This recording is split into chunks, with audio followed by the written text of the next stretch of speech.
Largest movies in థియేటర్లో ఎక్కువ రోజులు ఆడిన సినిమాలు 8. అవేంటో ఈ వీడియోలో మనం తెలుసుకోబోతున్నాం. మొదటిది లెజెండ్ సినిమా. కర్నూలు జిల్లా మిగ్నార్లోని థియేటర్లో 1000 రోజులకు పైగానే ఆడింది. ఈ సినిమా 2014 నుంచి 2017 వరకు నాన్ స్టాప్ గా నడిచింది. సినిమాను డైరెక్ట్ చేసింది బోయపాటి శ్రీను. సెకండ్ మొగధీర విజయలక్ష్మి థియేటర్లో 1000 రోజులు ఆడింది. 2009లో రామ్ చరణ్ అండ్ రాజమౌళి కాంబినేషన్ లో వచ్చిన మూవీ.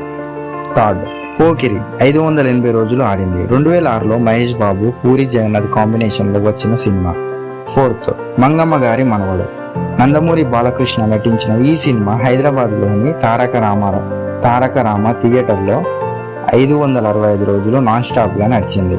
సినిమాను డైరెక్ట్ చేసింది కోడి రామకృష్ణ. ఫిఫ్త్ మరో చరిత్ర. కమల్ హాసన్ నటించిన మూవీ ఒకే థియేటర్లో 556 రోజుల పాటు ఆడింది. సిక్స్త్ ప్రేమాభిషేకం. అక్కినేని నాగేశ్వరరావు నటించిన ఈ సినిమా క్లాసిక్ మూవీగా నిలిచింది. అప్పట్లో 533 రోజులు థియేటర్లో ఆడింది. చాలా థియేటర్లో 300 రోజులు ఆడించారు.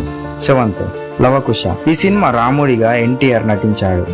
1963లో రిలీజ్ అయిన ఈ సినిమా ఏకంగా 469 రోజులు నాన్ స్టాప్ గా ఆడింది. దశాబ్దాలు గడిచినా ప్రత్యేకంగా నిలిచిపోయిన సినిమా లవకుశ.